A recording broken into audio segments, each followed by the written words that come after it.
I've had a lot of different jobs since graduating, but becoming a 911 operator, that felt like the one I had always dreamed of. But after only 4 months, I was fired, all because of one strange, unexplainable phone call.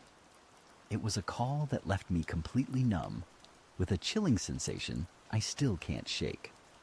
The night of the incident was one of the most depressing shifts I'd ever worked. I'd been on the line for 10 hours straight, dealing with nothing but trivial complaints. With just 2 hours left on my shift, my console beeped. I picked it up. It was a little girl named Samantha. Here is exactly what happened. 911? What is your emergency? Yes, my mom just fell to the floor. What's your name, sweetheart? Samantha. Okay, Samantha. Tell me where you live. I don't know. Can you find my address for me? All right, Samantha. I'm tracking your address right now. Tell me, what exactly is happening? For the past few days, my mom has been acting really strangely. She doesn't sleep at night. She just walks around the house and scratches the walls. I'm so scared. I haven't dared to leave my room. It's okay. I'm here with you. One morning, while I was still in bed, I heard this groaning sound. It was coming from her. It sounded like a zombie. Samantha, what is your mother doing right now? She's lying on the floor. She isn't moving. Is she still breathing? I don't know. I don't dare go look at her. I'm so distressed. It's okay. Don't be scared. The police are on their way to help you. Please stay on the line so I can stay updated. Something's happening. What is she doing? She's having a seizure. Her eyes, they're blinking so fast. Samantha, what's going on? Someone's coming towards me. I'm so scared. She's crawling. She's crawling on the floor like a giant black spider. Her eyes are wide and bulging, and she won't stop hissing. There's foam coming out of her mouth. Is she looking at you? I don't think so. Are the police close? Yes, they're very close. Samantha, are you okay? She's walking backwards towards me. I think she knows where I'm hiding. She's looking straight at me. Please help me. I'm so scared. My mother is going to kill me. Samantha, what do you mean she's walking backwards? Her legs are twisted. Her body is normal, but her head is completely twisted around. Like when you twist a doll's head upside down. She's trembling and walking like a robot. She's coming. Samantha, the police are right outside your house. My mother, she's smiling at me. I think this is my chance to escape. Come over here, Mom. The police are right outside the door. Samantha, stay there. Stop it, Mom. You're scaring me. Why is she like this? I don't want to eat that, Mom. Do you want me to be like you are now? Where are we going, Mom? Then I heard a heart-wrenching scream, and the line went dead. The police finally arrived at the scene.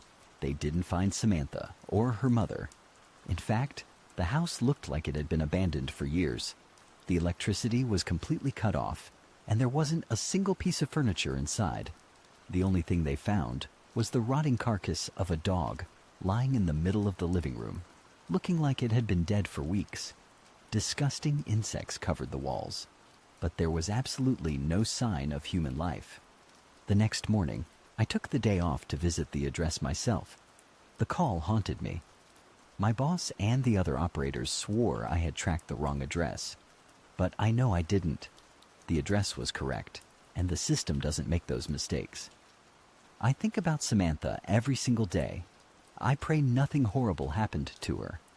But deep down in my heart, I know that whatever was in that house was not her mother. What was it? What did it do to her? I will never forget that scream. This is a true horror story about an old VHS tape. A story that completely upended my life.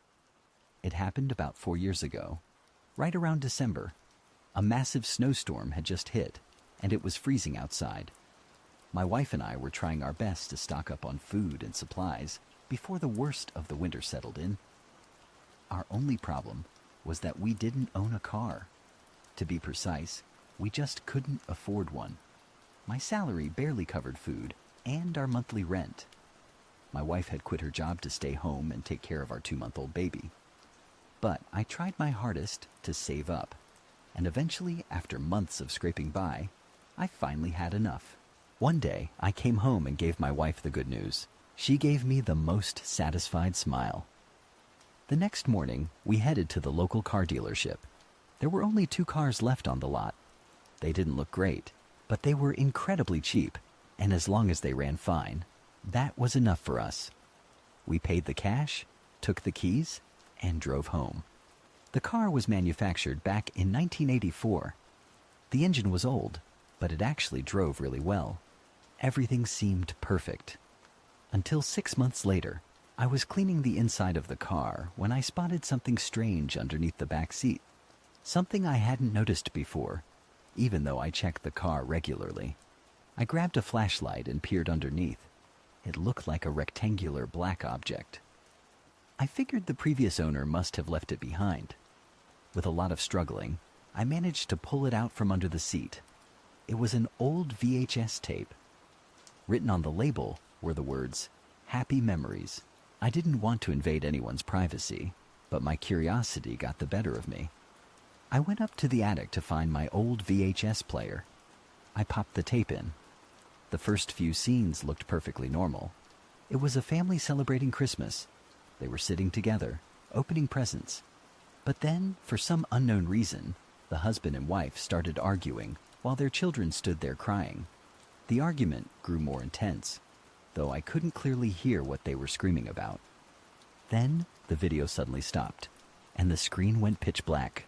What came next was a gruesome scene that haunted me for weeks. It almost made me throw up. The camera was now set up in a dark, grimy room. Torture devices were hanging all over the walls, and human body parts were scattered across the floor. It was the same wife and children from the beginning of the video, but now they were on their knees, chained together, sobbing uncontrollably.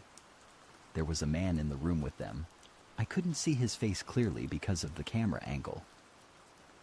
He stepped out of the frame and reached up to turn off the overhead light, and the words he spoke still echo in my head. To me, this is the most beautiful thing in the world. After that, there were only the agonizing screams of the victims. I immediately shut off the tape. I sat there staring at it for hours until I finally regained my composure and called the police. After weeks of investigation, the police discovered that the tape belonged to a family who had gone missing 32 years ago. They told me that the family's house had been demolished in 2003, and the car dealership was built on that exact spot, the very same dealership where I bought the car. It made my blood run cold. I remembered the car salesman. He looked exactly like the husband from the beginning of the tape, just much older. He had rushed us out of there so quickly after the sale. Shortly after, the dealership closed down and was abandoned. I know the police followed the leads from the tape, but I haven't heard of any arrests. As far as I know, that man is still out there.